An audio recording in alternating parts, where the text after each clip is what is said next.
Good evening, everyone. Welcome to FGM Acast. That intro gets me going every Wednesday night because it lets me know that it is one thing. That's the Thunder Series here on FGM Acast. And we are at Talladega. It's a high-speed, high-adrenaline racetrack. I've just been watching some of the practice or warm-up here, and it has been pretty clean, consistent, but then followed by a whole heap of carnage. And I'm joined this evening, as usual, by my partner in crime, Carl Withy. Good evening, Carl. Good evening, Stuart. Good evening, everybody. Yes, we are here at Lincoln, Alabama, for Talladega, of course. The fantastic, famous track, made famous, of course, by a very, very fun movie. Yeah, that's why I was laughing. Of course, I had it up, but I forgot the name. Talladega Nights. No, the Legend of... sorry. Oh my gosh. The Legend of Talladega, that's it. What? There we go. My brain just completely switched off there for a second, as I had it in my head and my memory, and I just completely forgot that. Because Talladega Nights is too easy to mention. But yes, Talladega, fantastic place, of course, Talladega Nights. Brilliant track, super speedway, of course, so expect the big one. Yeah, Talladega Nights, the Ballad of Ricky Bobby, of course, what I was referring to there. Help me, Tom Cruise! Running around on the track thinking he's on fire when he's not. What a great movie. What a great, funny man is Will Ferrell. But there'll be no funny men here tonight if they're causing that type of activity. And I'll tell you what, it's practice, and there is a very unfamiliar name at the top of the standings, Carl.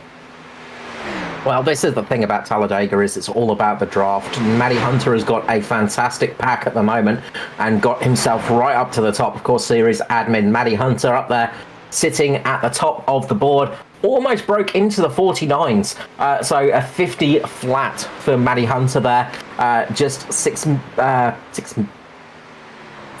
millionths of the time there. So he's very close to breaking into the 49s. Just Josh Micklemore behind him. Watch out for the Sim Boys tonight. We know they're quick on the ovals. The Super Speedway, sorry. They've had good records. They could be a team that get it together. We've got a few new faces out there as well. I noticed Justin Cotarelli is out there in the Flying Whale racing team, and absolutely awesome livery on that car. Just one that I noticed.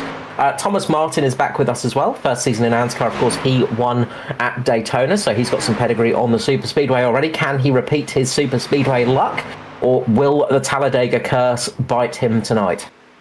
Yeah, interesting. And of course, the Dark Sim Racing boys are back. There's already plenty of support in the chat for them tonight, so don't worry, Alex will get across and have a look at Luke as he fares his way through this evening.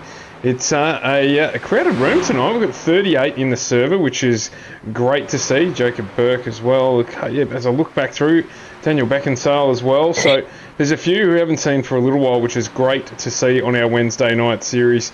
We've got a couple of guests lined up as well. If there are cautions, I say if, not in inverted commas, because it would be amazing if we didn't have a caution here at the high-speed track. That is Talladega, but you just never know your luck. So welcome to everyone in the stream. It's great to have you on board as we are about to get into qualifying. If it is the first time that you joined us tonight, it is a 2-lap shootout, and there will be no draft benefit for Matty Hunter in this one. He's going to have to get it done on his pat, but we'll see how we get on with tonight. We might jump on board if we can, if they get out early enough, with one of our newcomers and have a look at how they get on. Maybe Luke Georgeson will be the one we jump on board with. Have a look at how they get on in qualifying. Come out shortly, but quickly, Carl, I'm only giving you 20 seconds after all of that for a quick rundown of maybe the top 5 or 10 in the championship. So yeah, Benny Raymond still leads the championship. Too many Bennys in there at the moment. He is on 200 points. Second place is Hamish Gallagher, 9 points down. 10 points down is Josh Micklemore in third. Then we have Brenton West in fourth, 19 points off the lead. Fifth is Edward Foster, 27 down. Sixth place is JCW, Josh Carroll Walden, 41 points off the lead, 42 points down. And seventh is Norman Clark, 44 off the lead. And eighth is Gary Wellman and Stevie Williams. Dave Douglas is in joint 10th with Matt Hunter. Both of those guys are 51 points off the lead. So it's pretty close up there. There's a bit of a gap between P6 to P5, but it is very close still throughout the championship. So we are about to get underway for qualifying tonight. It's going to be a big qualifying session. Don't worry, Timmy, we've got you there, mate. We'll have a look at Wilco as well. But it is going to be Luke Georgian who we're going to jump on board with in the Chevrolet once he is out on track, which should be any tick of the show.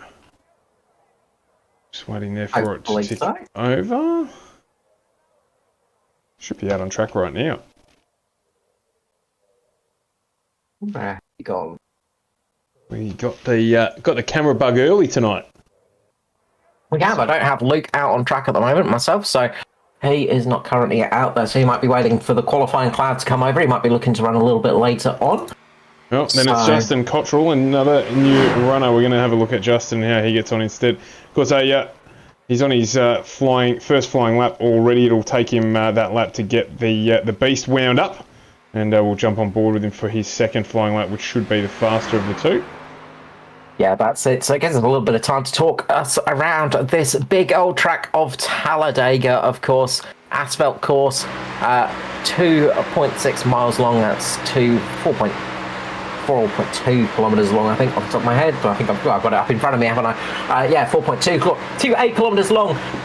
Technically 4 turns, but there is that tri-oval section across the middle. They don't count that as a turn in NASCAR. Big long straights, of course, where you can run 3-4 wide if you choose to do something a bit crazy. But expect to see them running 2 wide in succession, so line by line. Of course, the draft is key here. Get to the end of the race and get to a nice stage for fuel saving. So getting onto the qualifying lap here, off the corner, getting up to 290 kilometers per hour. You'll be just shy of that as you get to the end of the tri-oval section here. Into the first corner, it's pretty much flat all the way. There's no signs of lifting at this place. You lose a little bit of speed as you go through the corners just because of friction and physics. Those things happen to us all. Dropping down to around about 280 kilometers per hour, 283 in the corners. Depends which line you take. You can take a slightly higher line if you choose to, or keep on the low line. Some drivers prefer to keep in the middle. Generally, for a qualifying lap, you're going to want to try and go for that low line, but not scrub off the speed, because it's all about keeping the pace up. So keeps to that slightly lower line, because that's the shortest way around the track here. Of course, you want to make the track as short as possible, and the low line is that short part of the track. Gets out of the corner nice there, keeping the speed up. We'll probably chop down a little bit across the tri-oval section. Of course, the start-finish line is right at the back of this section. So you see just dipping below the yellow line there. Now, of course, you can do that in qualifying, but if you dip yourself below the yellow line in the race, you will get a penalty. So no passing under the yellow line. So Cottrell just gets across the line and jumps himself up into 12th position. Norman Clark up in first, just pipped by Scotty Griffiths. So positions are changing constantly. Thomas Martin just getting up into P3, Christopher Finley in 4th, and Jaden Russell currently sitting in 5th. Scotty Griffiths, a great run from him, up into P1 provisionally at the moment by 4 100ths. This might be a race where people decide not to quali as well. I think it's going to be, particularly if you're not used to the car in the pack, it's going to be difficult. There'll be a lot of moving around. I was on board with, it was... our man in the practice session, I was just trying to have a look actually, it was Mirko, in fact, I was on board with. Mirko was just moving around a lot, just with the draft and the lack of downforce on the car while he was caught in amongst another group of drivers and ended up losing the car, and that's going to be a big thing tonight if you're not used to it. The drivers will struggle with that. It really is. It's a tricky thing to get right. Of course, we had the first race back at Daytona at the start of the year in the Xfinity for this season, and these cars, because they don't have as much downforce, they do get very wobbly, especially if you're running 2-3 wide. When you're running 2 wide constantly as well throughout the race, if you're running a 30 odd lap stint of green flag racing side by side with each other, especially up inside the top 10, it is so tiring. It just absolutely knackers you, and you've got to put so much concentration in there to get it right. It is very hard. One of the big things as well is changing steering ratios as well. Generally, you want to make it a wider steering ratio so it's not quite as tight, so you've got a little bit more give on there, and that's something you've got to do before you start a race like this. You want to open up the steering a little bit just to make it a little bit easier on yourselves.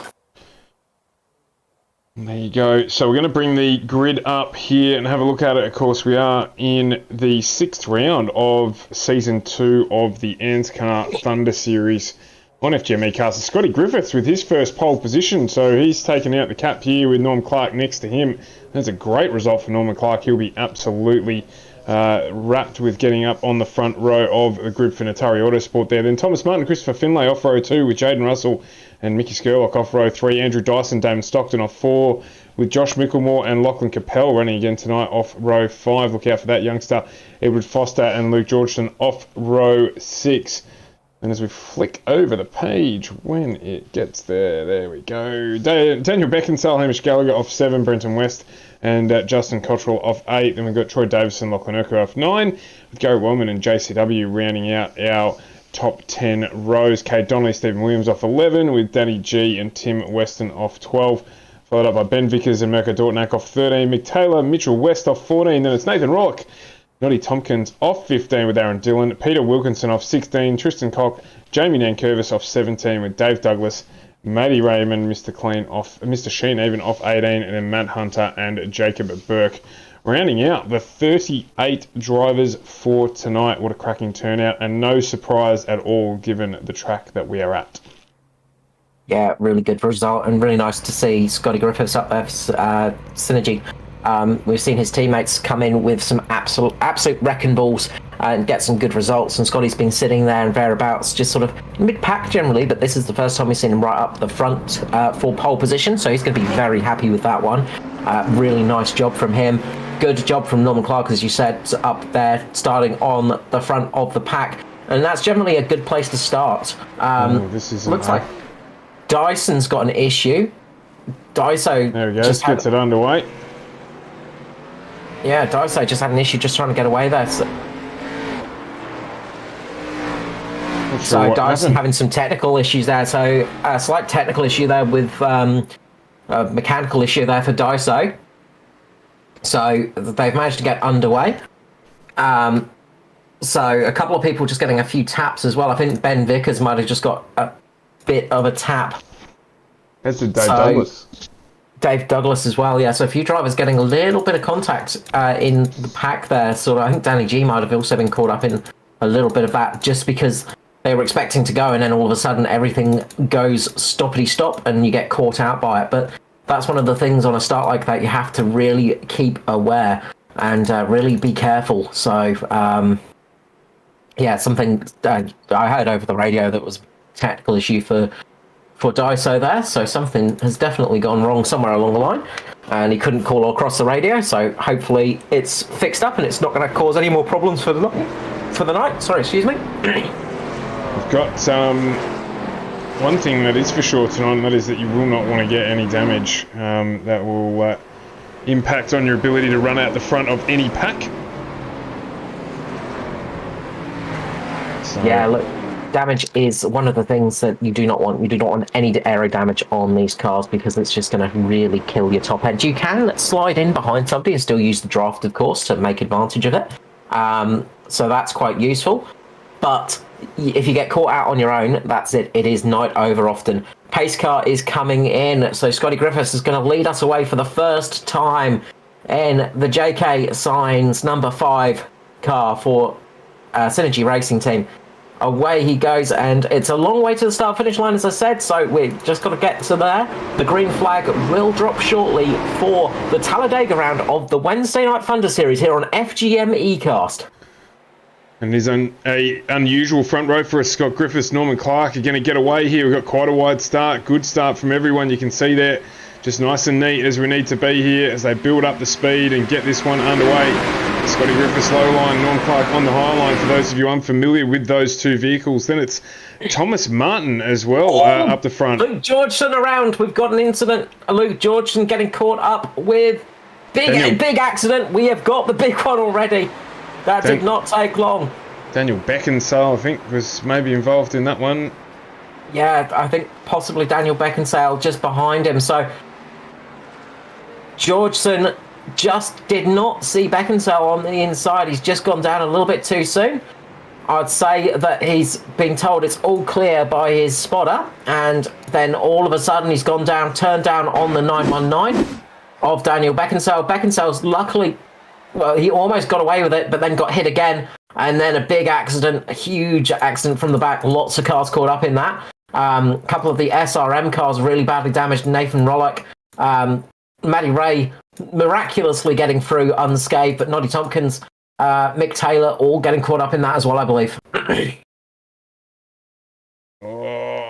As I think we'll go back and have another quick look at this one. I'm gonna have a quick look at this from onboard Peter Wilkinson's 268 entry. I think he might have got lucky here. Might have got real lucky. He sort of had a buffer in front of him. He had nowhere to go. No, he sort of... He got a little tap there, but he's managed to get away with that completely. Yeah, he's got some damage on the front of that one. You can just see there's a bit of damage on the front of the Locked On iRacing entry there. The Brewster Coffee sponsorship logo just a little bit scrunched up. That's going to hurt the aero a little bit, but that's not night over for Wilco, so that will be buffed out a little bit. He'll probably come into pit lane and might try and get a couple of quick repairs on that, or stick it out there, because once you get in the draft, you should be absolutely fine. Just brought him up into the booth, Wilco. Welcome, mate. That would have been a pucker moment. It definitely was, mate. I had absolutely everything locked on, I think you were about to say. Yeah, definitely did, mate. Sorry, I'm trying to work out how to pit in this thing. How do you do that again, Carl? You generally go down pit lane. I had everything on. I couldn't pull her up. I just kept on watching that Made in Auckland sign get closer and closer until I hit it. So, unfortunately, front end's probably got a little bit of damage, which isn't good. Yeah. So, just jump in pit lane. If it's saying it's closed, you just have to start at the back of the line. That's all. If you get repairs done, there. Just getting in there now, and just gotta squeeze your way in now. Just gotta Austin Powers it. That's it. That's it, mate. Long way to go. I've got 5 seconds of optional, so she should be right. That's good, because just looking at the front end, just a little bit of damage to the aero, mainly no major damage from that one. It looked like, so you managed to get the old anchors out in time for that, hopefully. Obviously, starting at the back here at Talladega, it can be a little bit tricky because when the big one happens, especially on the first lap like that, you don't really have anywhere to go.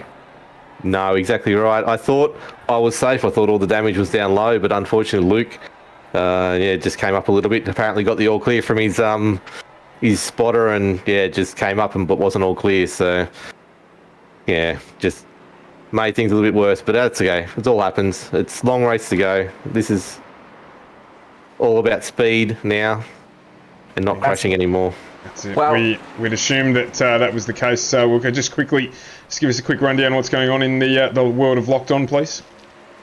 Look, we had a pretty good interview with young Madison Down yesterday. Dropped the podcast today, and he won the Bathurst 1000 on the weekend. So beat Shane Van Gisbergen home for first, and back-to-back win. So we had him on. We had another couple of people on to have a bit of chat about the Bathurst 1000, but we're trying to get a second car in ANZCAR at the moment.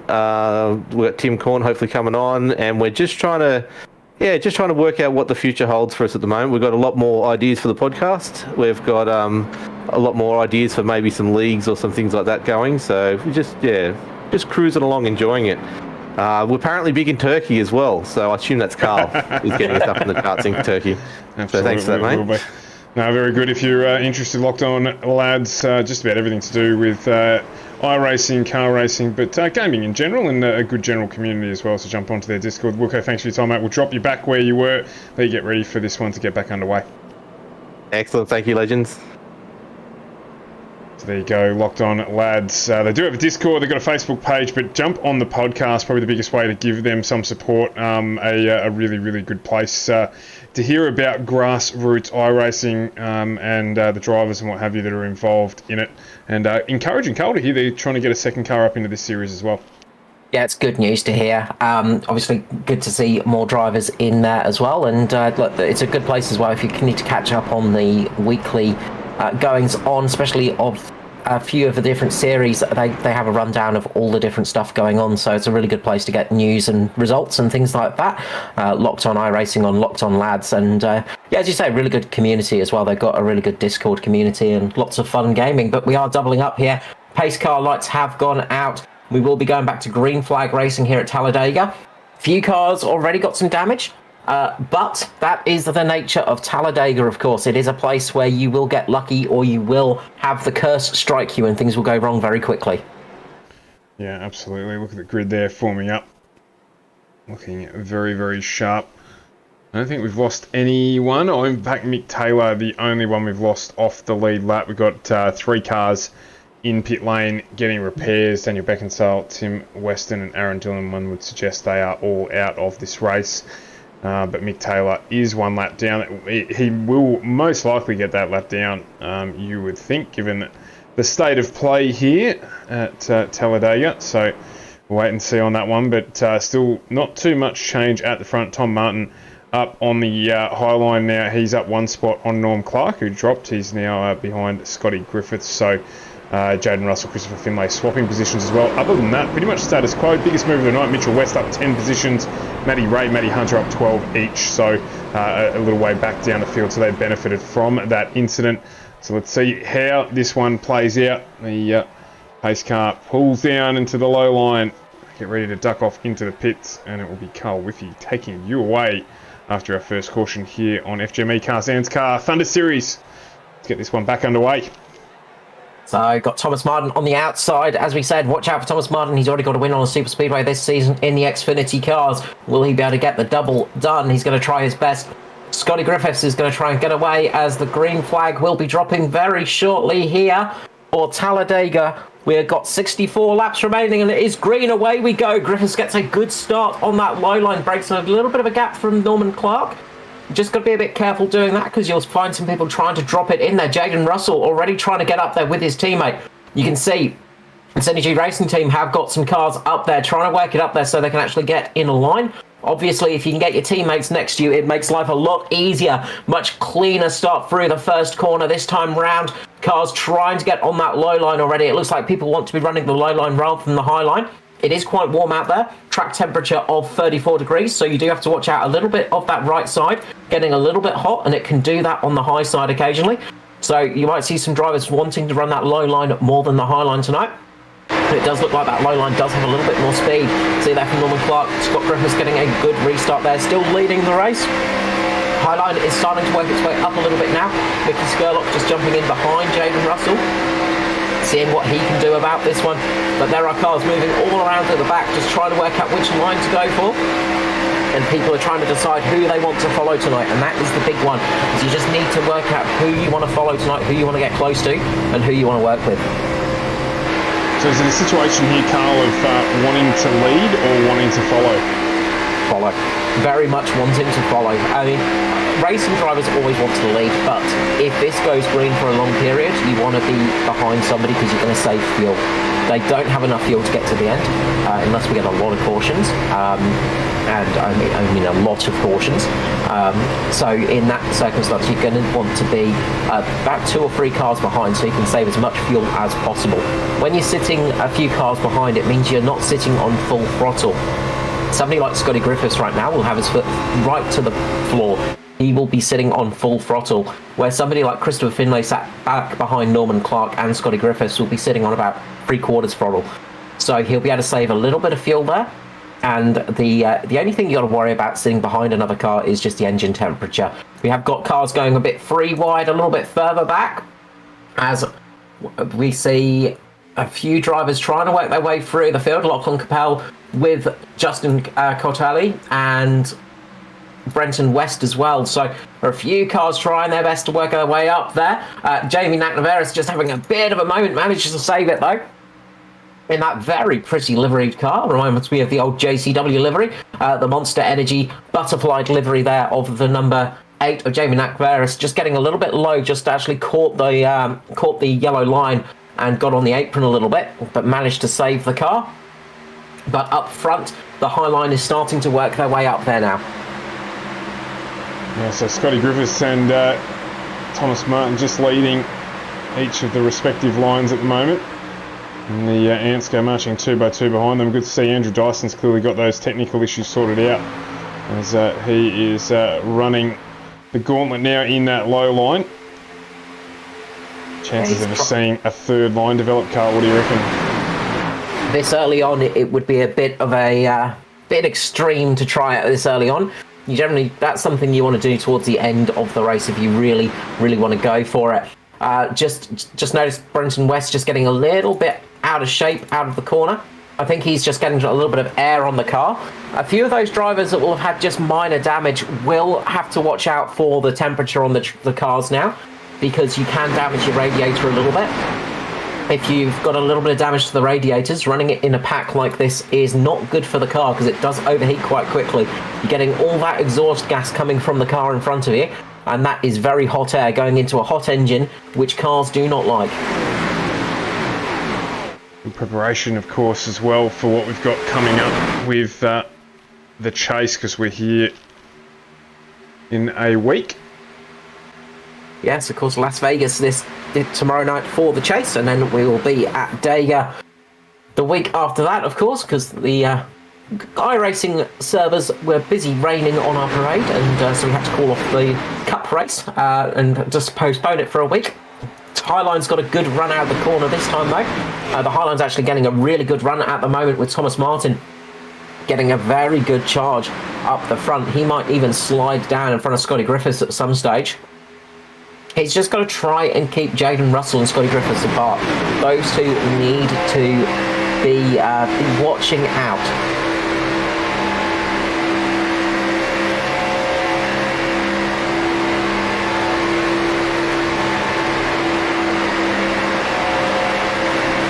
Gal, that's a good question. I don't know, we've called Lockie Capel the whole time we've been calling him, so he's never corrected us. It may well be that it's Capel. Well, if he gets up into the winner's booth again, we'll have to ask him. He was there on Monday night in the truck series, so we'll find out. Yeah, from our co-commentator, he always calls him Capel, so I think that is the correct terminology for it. But it wouldn't be an ANZCAR broadcast without mispronouncing names. It is vitally important that I mispronounce names, otherwise people will think I'm too professional. I mean, look, in today's world, of course, it could be Capley. So, I mean, you just never know. So, as a couple of drivers there just starting to squirm a little bit. This is what we like about these high-speed tracks like Talladega. There's, as you say, Carl, people probably think when you're talking earlier on about, what do you mean they don't get any rest? They're just driving around in a circle, turning left. But you literally are holding on for dear life the entire time while you're in the car, particularly when you're running in the draft as well. So there is absolutely no rest. 150% focus required here to make it round 68 laps without incident. Yeah, generally on a track like this, the only time you've got your steering wheel pointing somewhat straight is actually in the corner, as odd as that sounds, because the car is set up to constantly turn left, so you have to be turning slightly right in a straight line. It's an odd feeling, and it's something that you get used to when you're driving these cars, of course, but you are constantly turning that steering wheel, and it's never sitting in a straight line. So you're sort of always holding the steering wheel pointing in one direction, which is it just throws it out of you sometimes if you're used to road racing. It's one of those things that can actually throw you out a little bit because you don't go in a straight line.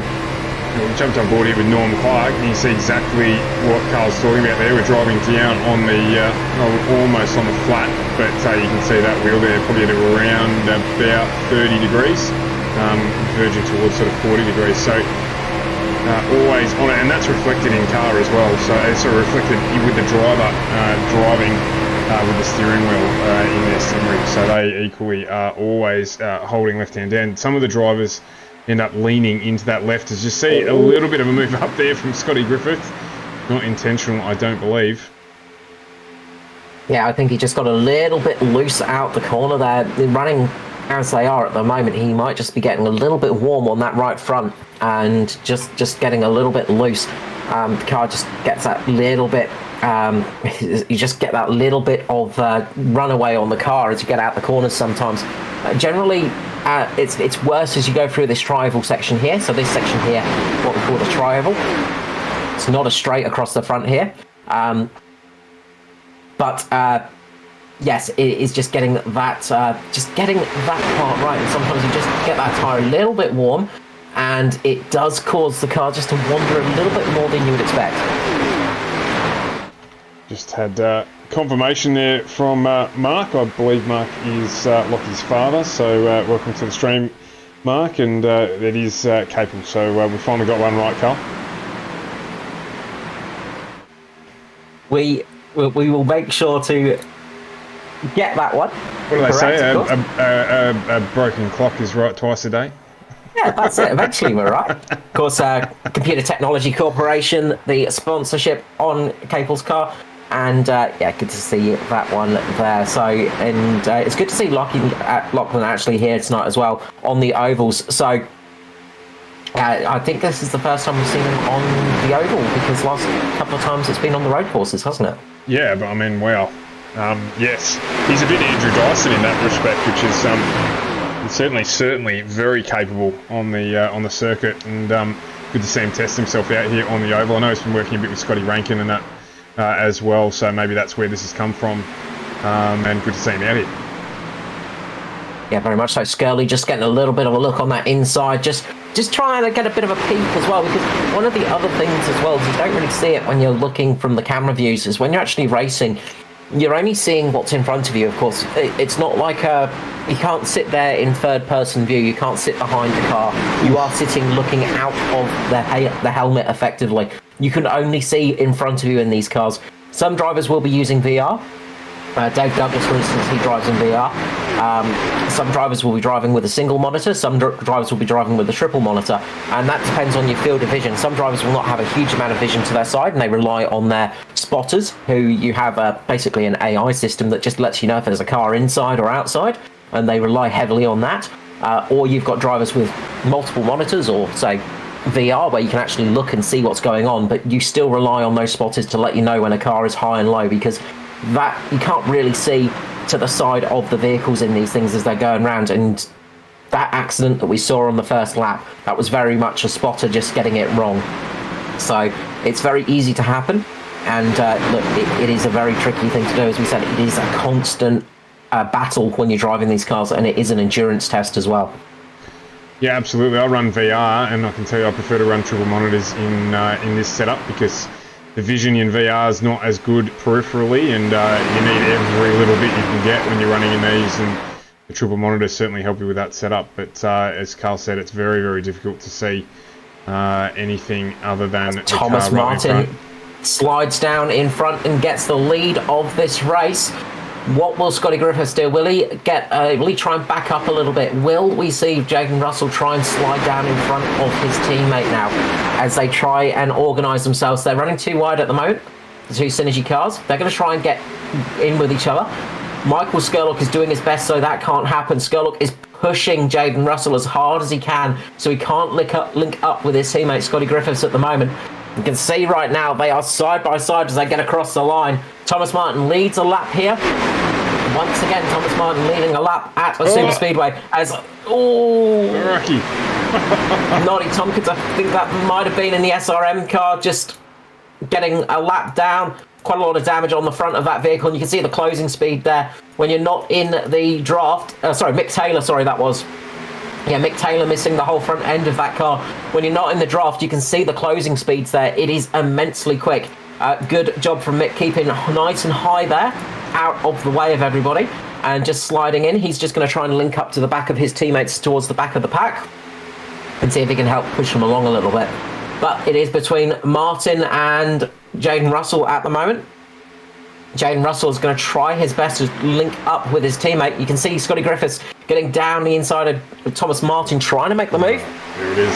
Doesn't happen, but Jaden Russell slides it in front now. Jaden Russell is in the lead of the race, leaving Skirley high and dry as he slides back up there. So he wants to link up with Scotty Griffiths at the moment. Those two cars want to get to each other. As there's a bit of contact from the back with Skirley, and we're 3 wide. David Stockton making the move in the DPR car. You can see Skirley joining him for a moment. He thinks better of it. Damon Stockton is going to lose out from this one. He's not got anyone to help him out. His teammate is trying his best, though. You can see Stephen Williams is trying to come up. So Stevie Dubb is trying to get up there and help him out at the moment. So we are 3 wide here at Talladega. Really, really interesting as people try and shuffle. You can see DPR now getting together. So Stockton and Stevie Dubb have got there. Down on the low line is Andrew Dyson, their other member. You've got Norm Clark sitting up there with... It's going to get close on that high there line. it is. Oh, there's a bunch. Stevie Dubb loses it. They're into the wall. They've caught a lapped car, and there's somebody going round. There it is, Lachlan Urquio. Nick Taylor's going round. There's a few. Lachlan Urquio's gone round. I think Jamie Nankervis might have been involved in that as well. Maybe Luke Georgeson. Luke Georgeson as well. Yeah, look, they just caught that lapped car at the wrong time. So Damon Stockton was running up on that high line, and then all of a sudden they catch up to the back of... who was that? They catch up to the back of Tristan Cock. So Tristan had nowhere to go there. And that's the problem of running 3 wide this early in the race like this. Tristan had nowhere to go. They've caught up to him, of course. Tristan is basically out there on his own. He's got no speed. And then there's a huge check-up behind him. And you can see Mick Taylor gets up into the wall, tags the back of Luke Georgeson. Luke Georgeson gets into the back of Lachlan Urquio. Somehow Jamie Naknaveris just... That's going to be one to watch because he did an amazing job of saving that car. Jamie gets caught in the back end. He manages to somehow bounce it off the wall and then save it and get it going straight again. And that is a fantastic save for the number 8. A lot of damage on the rear, but that's not going to affect him too much. Well, let's go back and have a look on board with Jamie then. So he gets caught on the rear, bang into the wall, then straightens it out. What a fantastic job there from Jamie. That was a real absolute super save there because that was going around again if he wasn't careful. Bit of damage on the rear, but nothing more than that. So good job there from those guys. So expect the drivers to come into pit lane. They are going to come in right now, top it up with fuel, and this is going to be a crucial lap because fuel-wise, these cars can do about 40 to 45 laps on fuel. We've got 47 laps remaining. We're going to have a couple of these under caution. We might see another fuel-saving race, Stuart. It wouldn't be unusual for us to see a fuel-saving race. So, the funny... So last week, after a Scarlett makes a mistake in pit lane, he has to back it up a little bit. After last week, the admins were chatting away saying, look, we're trying our best to make this not a fuel-saving race, and every week, somehow, you guys manage to make it a fuel-saving race. So, yeah, everybody somehow making it fuel-saving races every time. So, good job from all. Timmy Buckets has just asked, Carl, maybe you can help out with tyre sets. 2 tyre sets available in addition to the set they start with, so 3 in total? Yeah, they get 3 sets of tyres for the race. So everybody gets the set they start on, and then they've got the chance to put 3 more sets of tyres on. So there's a 4-set limit for the race, just to make it so everybody doesn't dash in every time they see a caution. So there is that little bit of strategy for that one, of course. Same rules for the Cup. So tyre limit of 4 sets for them. All the drivers choosing to take all 4 sets of tyres as well in this pit stop. After 22 laps, they decided to get all 4 put onto the car and get away with that one. But maybe Matty Hunter. That's what I was about to say. Matty Hunter hasn't jumped into pit lane. Now, how's that play on a super speedway?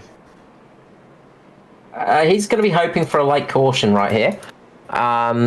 He came in with the first caution, so Matty Hunter did come in on that first caution. So he has got some extra fuel. Yeah, probably only fuel though.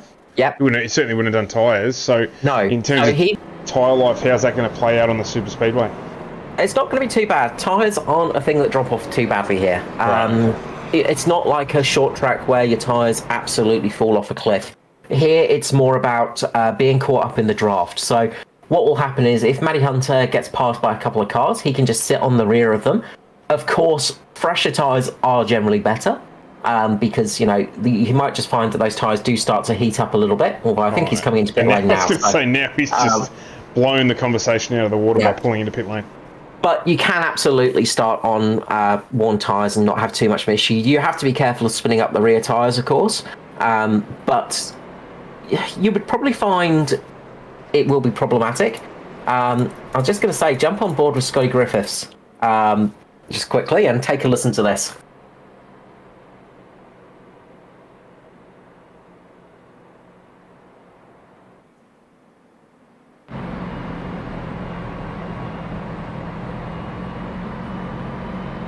Very much the sound of silence if we listen to this.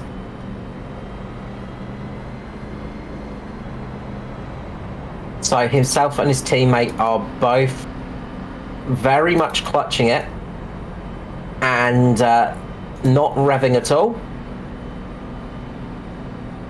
So they are in fuel saving mode because they think they can make it to the end on fuel. So everybody throughout the field is having the same idea. There are a couple of drivers that are not quite going for it as much as some others, but this has become a race where if we go green from here on out, we may see a repeat of Talladega, of Daytona from a few years back in the ANZCAR series, where it became a fuel race, where we saw those cars spluttering towards the end of the line. We saw Gary Wellman go from nowhere to take a victory, of course.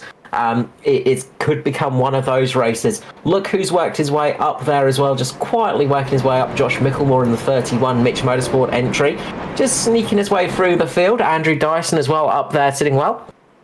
Great job from Brenton and Mitchell West. Both of the Wests up a decent amount of positions. Mitchell West up 20 positions.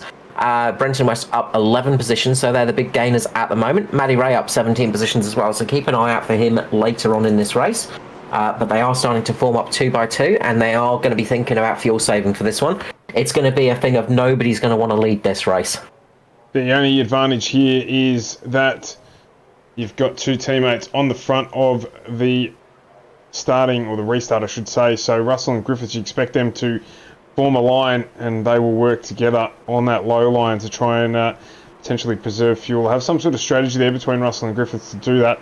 Norm Clark will be looking for a friend as well, relatively quickly, you would assume. And of course those DPR cars drop back a little bit now, so there's plenty to play out here, but you'd have to say that the Synergy boys are going to have an advantage here as we go green.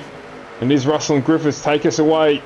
See Brendan West there, really important. He got a good start so that he could try and keep Scott Griffiths out from the low line. And he looks like he's going to be able to do that. Oh, they've chosen to go up to the middle line of the track. That's an interesting decision early on in the race. Not quite at halfway yet, so let's see how that plays out. So that effectively puts Brenton West at the head of that pack. And he's got Christopher Finlay behind him.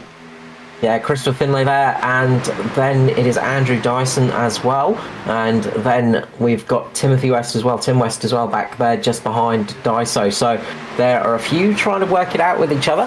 Now we know that Synergy and the boys at Synergy, they've got a bit of a working relationship, you could say, with Mitch Motorsport as well.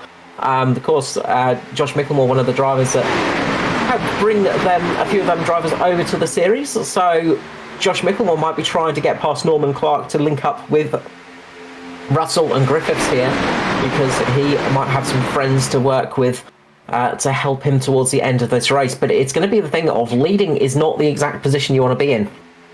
Leading here is almost a death sentence for you for the end of the race, because it means you're going to run out of fuel coming towards the end unless we get a couple of other cautions. Norm Clark will be beside himself to be sitting up there in 5th, one of everybody's favourites here in the ANZCAR League. He's doing a ripping job so far this evening. Yeah, look, veteran driver Norman Clark, he has got a lot of skill, and if you glance back behind Norman Clark, he has got 2 teammates working their way up the field as well. He's got Foster and Carol Walden there, and they are both sneaking their way up past young Lachlan Capel and getting their way to that position. So Natari team are trying to work their way up there and trying to get another all-team lockout for ANZCAR. Of course, will anybody be able to do it tonight? We've seen it 3 times in the Cup for the Chase this season. That's a theme, isn't it? It is, yeah. It's been a bit of a theme this season. Thomas Martin just jumping up to the high line. So he's just helped out Natari a little bit. Thomas Martin jumping up behind Josh Mickelmore. That's giving Foster the chance to have a little bit of breathing room. So he's going to get sucked up behind Mitchell West here. And that's going to get him one step closer to his teammate of Norman Clark. So that is good news for that team. They're just going to be slowly working their way up the field now and trying to link up with each other. And that's the hard part, is organising yourselves running at, close to 300 kilometres per hour is not an easy thing to do. No, certainly not. So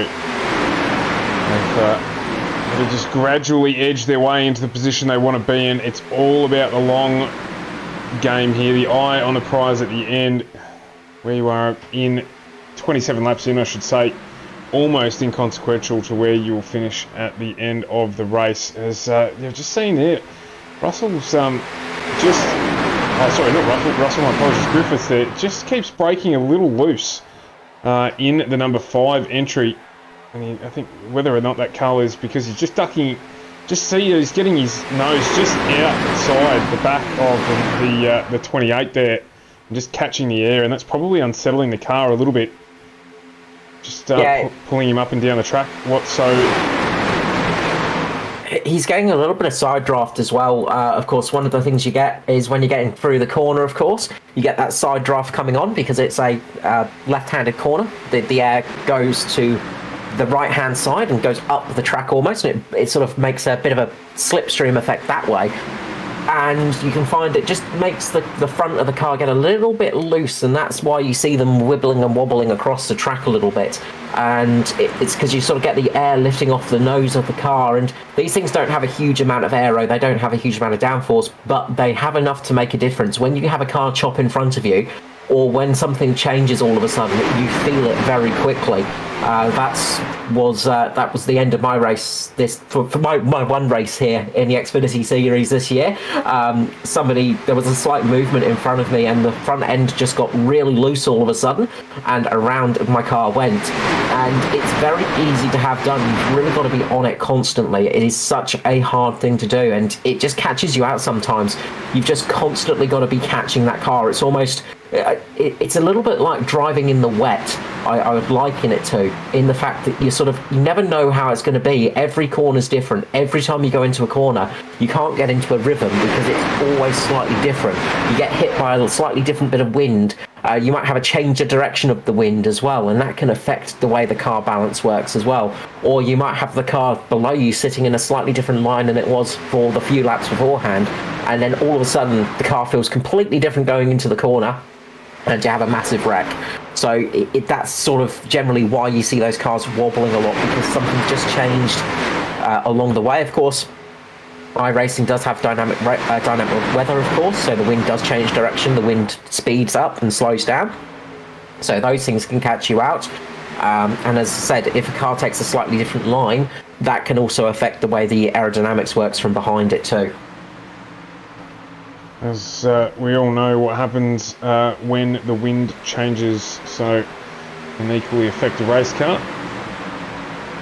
But it is still Brenton West now with Christopher Finlay. They're just edging away a little bit from Jaden Russell. They're coming up to some lap traffic as well, which I think will be Nathan Rawlick and, believe it or not, Matty Raymond, of all people.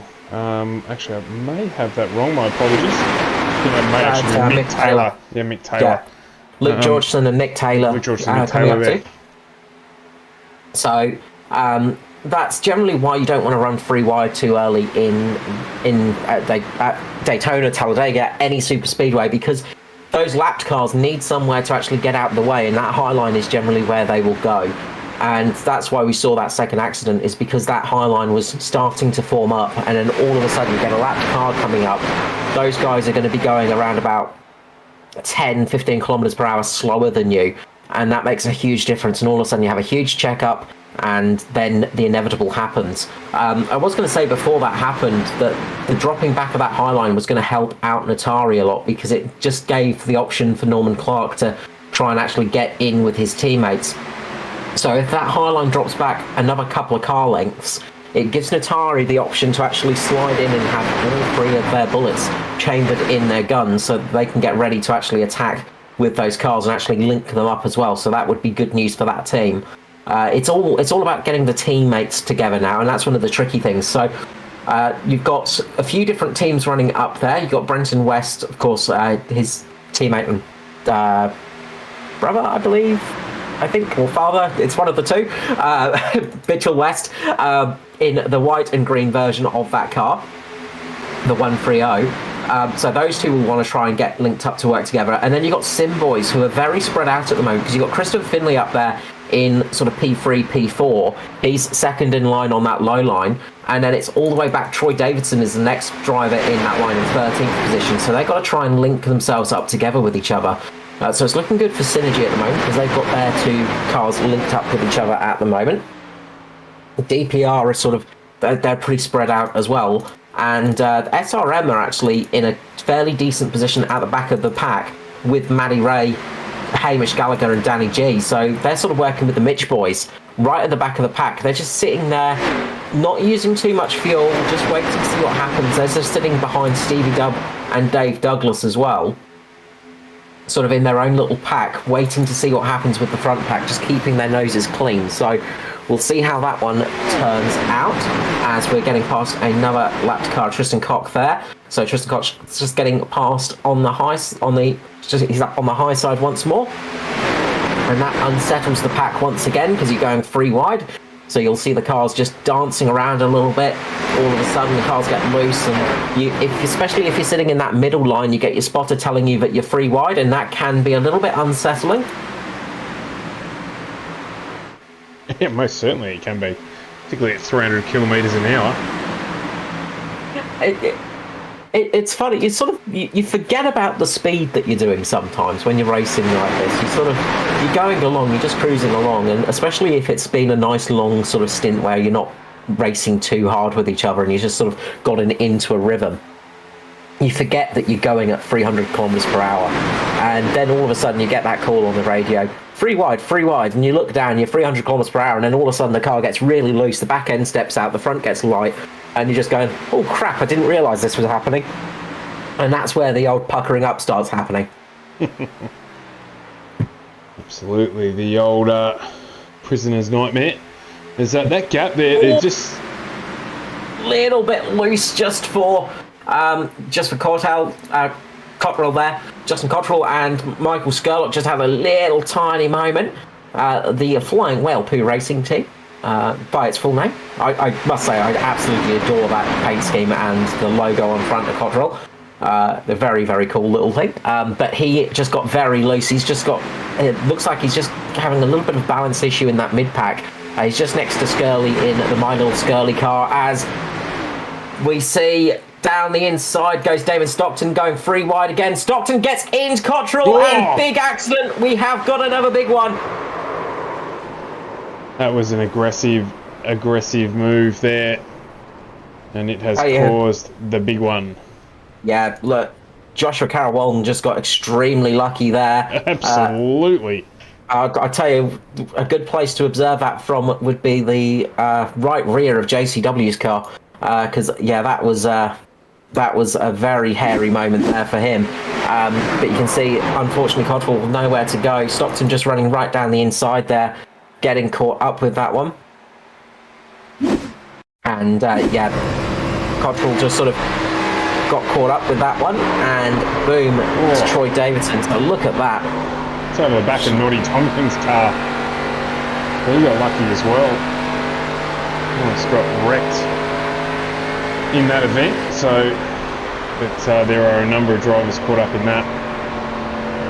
Just trying to have a look to do the same out of back of JCW. There you go. Wow, just down the inside. And there was the yo-yo as well, so it's gone right off and then gone straight back out and up into the high line behind them. So there's no wonder that people got caught out by that. And JCW be counting his lucky stars, that is for sure. Yeah, that was a scary moment for a lot of drivers there. That would have been a big one. And unfortunately there, Cottrell, say first time I've seen him out there, Just a sort of unfortunate incident there. Very aggressive move by Stockton. I think Cottrell just got a little bit squirrely and just went into Stockton. So it was sort of one of those moves that, again, this stage of the race, maybe a little bit too much aggression. But, you know, as a racing driver, you do tend to go for it. You certainly do. So they're going to come into pit lane and top up on fuel, and this means they can get to the end on fuel. Looks like JCW might be sticking it out there. So JCW's decided to stick it out there with This is a team move. Norm Clark as well. Foster, though, gone in. has come into pit lane. So Foster's decided to risk it. Norman Clark and Joshua Carroll Walden have both decided that they think they can do it to the end. With this caution, of course, this gives them a little bit of leeway. And what I might do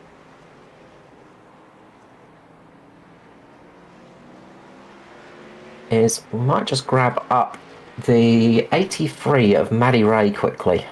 Yeah, let's have a chat with Mr. Sheen, Matty Ray himself. See how the night is treating him. Good evening, Mr. Matty Raymond. G'day, mate. How you going?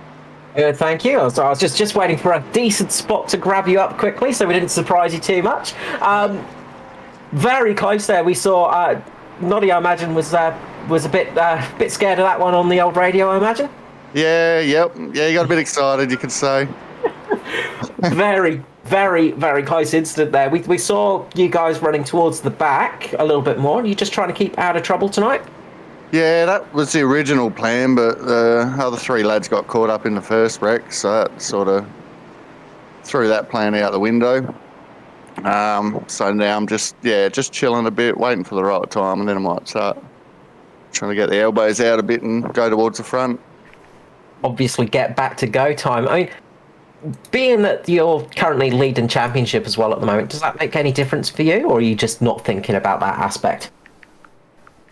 Nah, not even thinking about it really. I mean, we're all here to have fun really more than anything. So yeah, it doesn't really play into my mind. I am sort of hanging around Hamish and keeping an eye on him, of course, but that's just the usual, you know. Him and Stevie Dub and all these boys, just keeping an eye on them. That's it. Look, you got to keep an eye on those boys. Make sure they don't get up to anything too naughty.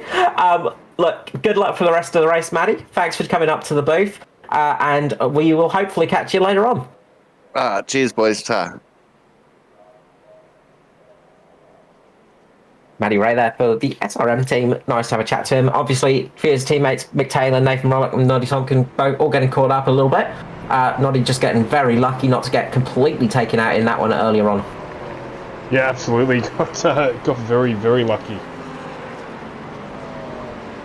So a few drivers sticking it out there. So young Lachlan Capel stuck it out there as well. So he is running up there, but he is missing the front end of that car. So he is going to struggle. The CTC sponsorship missing from the front of that car. So that's not what we want to see, and not what the sponsors want to see either. They like it when they can see the whole sponsorship on the car generally. So he's had a fairly good run, but unfortunately getting caught up in that incident. Not much you can do in those situations. And this is where it is going to be good. Again, we've got a situation where we've got teammates at the front who are going to be able to try and control this race to a certain extent. Lachlan Urquio, a solid driver behind them, so along with Ben Vickers. So there's a few around who don't have the support to be able to form that own chain and then have a run. Tricky thing now is you've got cars with damage, so both Vickers and Urquio both have some damage on them. Of course, Capel has damage on there as well. So Brenton West is the first of those cars with a clean nose that have come into pit lane. So they don't have to worry about fuel and they can just push. But as you said, Clark and Carol Walden up there at the front, they are going to be sitting in their spot and doing what they can now to lock out the front and try and keep this race to a pace, because they're going to want to try and actually get to the end now. And will they be able to do it on fuel? Because, of course, these laps under pace car will give them a little bit of extra mileage. Yeah, absolutely, it'll help. Teammate Edward Foster's down in 13th at the moment after pit stop. He's got Josh Mickelmore and Damon Stockton around him, so he's got his own issues to deal with to try and make his way back up to the front of the field, and he would love dearly to jump into the train with his teammates. Very much so, as the pace car will be peeling in once more. And just noticed, Gail Foster just mentioned it, you could feel that crash coming, and absolutely you could. It's one of those things, just you sort of feel these incidents and you get a notice on what's going to happen. We are going to go green here at Talladega. We've got 29 laps remaining. It's going to be Norman Clark leading away in the 09 Atari car, and we are green. Away he goes. JCW on the outside. Lachlan Leclerc behind him with Ben Vickers in the Juice Digital car behind him in fourth. Good start for Natari. Juice the Digital car not getting away. Ben Vickers just getting away a little bit slow, and that's not what JCW wants to see. He needs to try and slot down behind his teammate at the moment. Foster sort of caught up at the top there as they go free wide. You can see just going free wide with Brenton West up on that high line to try and get past a few of those cars with damage. The Synergy cars are working their way up there. They got a great job. Ben Vickers and Foster have got contact. Into the wall goes Foster and Vickers. Big incident for them. Will we see a caution? Doesn't look like it. Go back and have a quick look at that when we can. Maybe Foster is resuming. Front, we have a change for the lead. It is going to be JCW, I think, in the lead. Yes, it is. JCW, Scott Griffiths up the front. So we've got Natari versus Synergy and Josh Mickelmore. You called it, Carl, getting involved with Synergy as well. So it's not effectively, but we've got 3 versus 2 here. As Mickelmore will team up for this run to try and take advantage of it. And also, you can see there as well, Thomas Martin getting in on the action. Damon Stockton too. So that high line there working effectively. Yeah, and it's going to be an interesting one for them because, of course, those cars have got they know they can get to the end on fuel. They don't have to worry about fuel, whereas JCW and Norman Clark may have to have a bit of a think about that one. So they could be in a little bit of trouble. So there was a big check-up at the start as Ben Vickers looked like he maybe started in the wrong gear or missed a gear, and there was a big check-up behind him. That caused them to go free wide up to the first corner. There was a little bit of contact between Finley and Vickers, and that pushed Finley up into Foster. Foster went into the wall pretty hard, but no major damage to that car. So he's coming into pit lane, actually. So I think he might be needing to get a bit of a repair done or something like that. So not good news for Foster having to stop under green. But we have got a race up at the front. It is Joshua Carroll-Walden in the lead at the moment on the low line. Scott Griffiths in the lead on the high line at the moment. We've got two teams with 2 cars up at the front at the moment, both trying to get a win. And you've got the ever-present Pirate King, Josh Mickelmore, sitting back there, hopefully with 2 eyes again, maybe still with 1. We'll have to find out if he jumps up in the booth. The Pirate King. One-eyed Josh, for those of you who don't know what Carl's talking about there, he raced last week for 2 nights with a bee sting to the eye. He only had 1 eye, basically, so hence the pirate comment. Yes, there was a few nicknames floating around, but we thought the Pirate King was probably the better one. The one-eyed snake was not that popular with him, apparently. No, I can imagine why. Just could you say that he floats like a butterfly, stings like a bee. But anyhow, it is Josh Mickelmore in that top line. It's definitely a top versus bottom situation as we're 43 through 68 here. Few damaged cars in the pack. Andrew Dyson just sitting there as well, managing in that low line. He's had a relatively quiet night by commentators' standards, and that is a good thing. And he hasn't been involved in anything untoward. He's got a very clean car too. He's got Damon Stockton on his right, so he and Damon will be trying to get together where they can, if they can, to form and work as those teams work up the front. This is one of the things that is unique to NASCAR that I absolutely love, is this strategy that comes into it. It's not just turning left. That's what you think when you're on the wrong channel. Plenty to play out in this race. Indeed, but I've just noticed down in the care centre we've got the 53 of Foster sitting in there. So we might grab him up and make sure he's okay.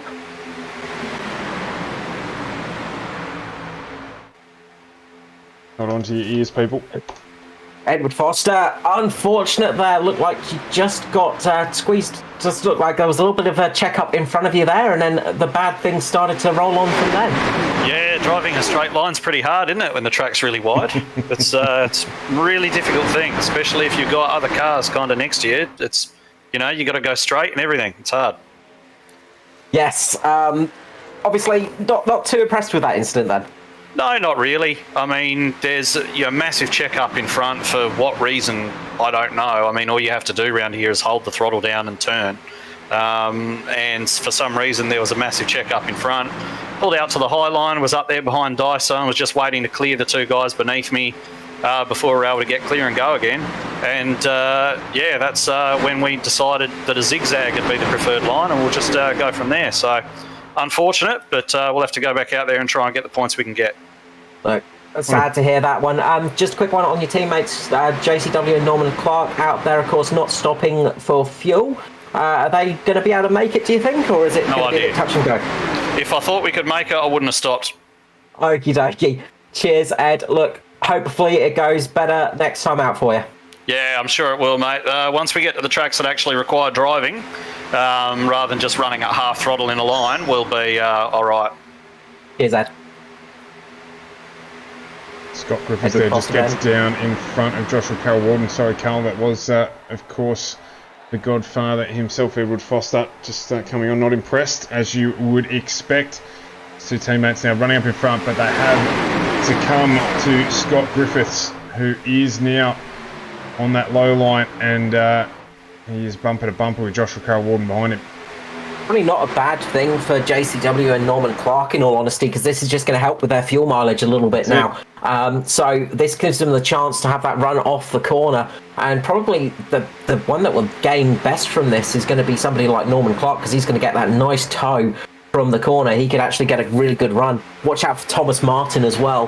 We've seen him be quick at the end of the super speedways. That high line is just dropping off a little bit as well. Sorry, excuse me, just dropping off a little bit as well, as Jaden Russell in front of Josh Micklemore and David Stockton. So it's just struggling a little bit with that high line.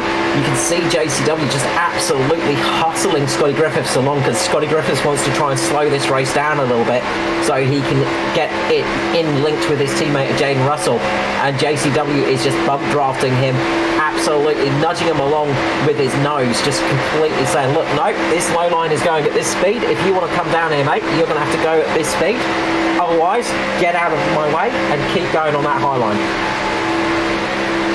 Yeah, that'll be taking a little bit of the weight off the back of Griffiths as well, so to make it a little bit scary or hairy for him.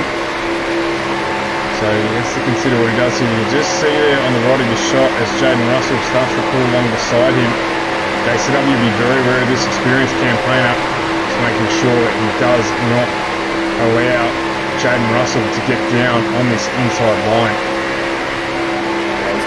One of the things that he has to be cautious of as well, of course, when you're actually doing things like that, is not getting your engine too hot, because all of a sudden that thing will go pop, and that is your night over and done with, and that can cause a big wreck, especially up here at the front.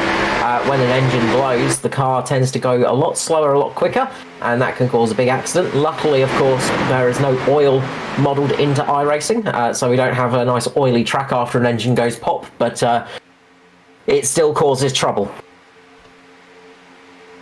In development, I think, Carl. Should be. No, please no. Haven't got rain, but let's get some oil happening.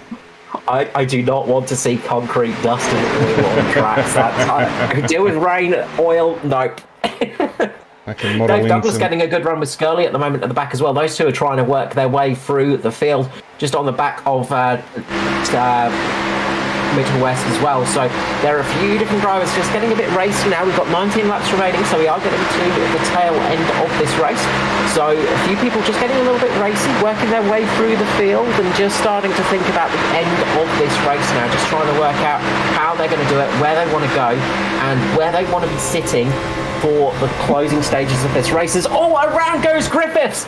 Griffiths is around with JCW, just giving him a nudge there. So Griffiths just goes down on...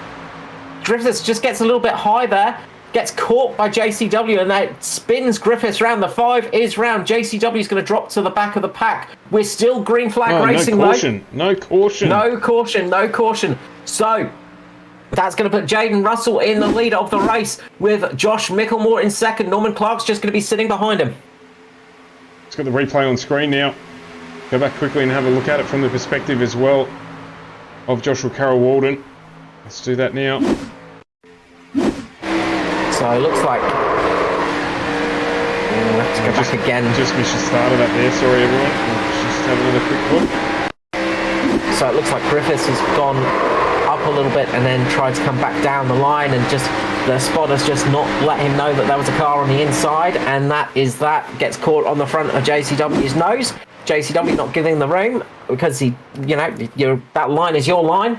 And look, one of those racing incidents, unfortunately. Big shame for Scotty Griffiths because he was having a fantastic night, really good speed as well. But that's the trouble with super speedway racing. As we said, this is the part where fatigue comes in as well. Fatigue will start setting in around about now, and it's very easy to make a little mistake like that because you're getting tired. You've done 52 laps of this race, and all of a sudden something like that can happen. Watch Damon Stockton on the outside as well. He's got some really good speed, and we've seen Stockton be very, very aggressive tonight as well. Josh Micklemore just jumping up to the outside line. They're going to go 3 wide. Stockton on the high side, out on his own at the moment, trying to make a move. He's going to try and squeeze down Josh Micklemore and try and squeeze into that position. Will he make it? They're side by side at the moment. Stockton on that high side, Norman Clark on the low side with Thomas Martin there on the low line getting pushed along. Stockton has got caught out there on his own. That's not a good place to be as they're getting up to lap traffic as they go 4 wide across the track. They squeeze it through. Somehow they make it past that. Unbelievable. 4 wide. I tell you what, those lap traffic guys would be wondering what the heck they've done wrong. Damon Stockton, great driving from everyone there. Good awareness. Tell you what, if you were sitting on, it's happening again. Oh, if you were sitting on a lump of coal, it would be a diamond by about now. That was a deep inhalation of breath. This has given Norman Clark and Thomas Martin a chance to get a good run. They got Daiso and Dave Douglas behind them. Watch this low line now. That low line is absolutely flying now. They've got a really good run at the moment. Norman Clark taking over the lead of this race. Jaden Russell on the high line. He's still leading that high line with Josh Micklemore on there and Brenton West. Brenton West is linked up with his family member. Father. It is his father. Brother. Okay. Yeah, brother. All right, there we go. We now know. Because we always call it the wrong family member. Mitchell West there, so the brothers have linked it up together. So that's good news for those two. I did say it was his father, but we'll keep going on with brother. That's fine, it's his father. But anyway, let's move along.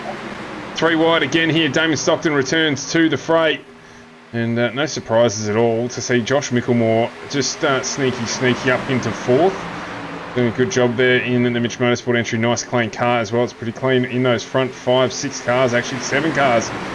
Even Dave Douglas, he's just snuck up as well. In fact, he's our biggest move of the night so far. 28 positions for Double D. And he's got Mickey Skurlock, who he likes to work with, coming along through too as well. So this is going to be absolutely a cracking finish. 14 to go here at Talladega, round 6 of the Xfinity Thunder Series on FGM Cast, thanks to ANZCAR.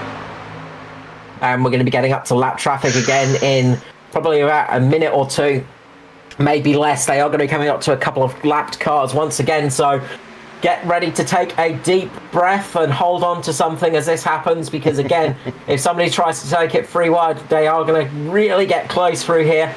This track gets very, very tight very quickly when you're passing cars, especially over 300 kilometers per hour.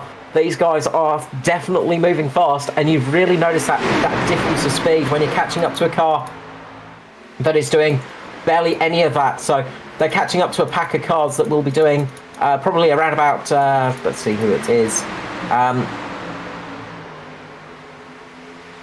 They're catching up to a group of cars that are about 10, 15 kilometers per hour slower than them. So there is a huge difference in pace that they're going to catch up to, and there are a few wounded cars out there as well who are still racing on to get some decent finishing positions. But they're travelling around at even 50 kilometers per hour less speed than the front pack, and that's where it does get a little bit scary. Thomas Martin right on the back bumper of Norman Clark. As we get up to that pack of cars, we're going to be going three wide because there are about 5 cars battling for position at the moment in that secondary pack, as Jaden Russell's trying to make the move to try and get out in front and catching up to that other group of cars right now. Will Jaden Russell try to get down on that inside line? Look at Norman Clark keeping that low line held, but they are catching up to them very quickly. It's Scott Griffiths, the first car that's going to be there. Jaden Russell's got a nice run on that high side line, and it's going to be free wide across this section of track. And as they go into the corner, it's going to be free wide again, as they're going to get very close here. Free wide through the corners of turns 3 and 4. They all look to have made it through nice and clean. All of those drivers going lap down, pulling into a decent position there. Nice driving by all involved there. It was indeed. Make sure they can get their way through there. Get a bit hairy high glue, but not too bad in comparison to what we've seen so far. 4 wide. The one thing that does do for those cars that have gone a lap down now is they can try and clip themselves onto the back of this pack and keep themselves in this race. We've got 10 laps remaining at the moment. It's a 0-9 of Norman Clark versus the 28 of Jaden Russell as they make contact. Clark into Russell, and I think Martin just got into the back of Clark. Big incident at the front, and that is a big one. That is pretty much the whole field involved there. Oh, the humanity. My goodness me. What just happened? Big accident there. That, as we say, the big one is only a few moments away, and the big one happened. So I think when we go back and actually have a little look at that, looks like Thomas Martin got into the back of Norman Clark, pushed him up into Jaden Russell, and then the whole field getting caught up in that one, unfortunately. Pretty much the whole lead pack getting caught up in that crash, and I don't think there's going to be a car out there without any damage. I did see one car sliding by. Watch for Brenton West. Watch on board with Brenton West, I'd say. That's going to be the car to watch on board for. Mitchell West? Brenton West or Mitchell West, it doesn't matter, either of them, because they both got very close in that one. But Brenton West made it through. Skirley got caught up in all that as well. So this is the incident from the outside. Just seeing who else got caught up in that. Daiso, Micklemore as well. Daiso couldn't quite get out the way there. He's had a second incident there on the back of the 104 of Christopher Finlay.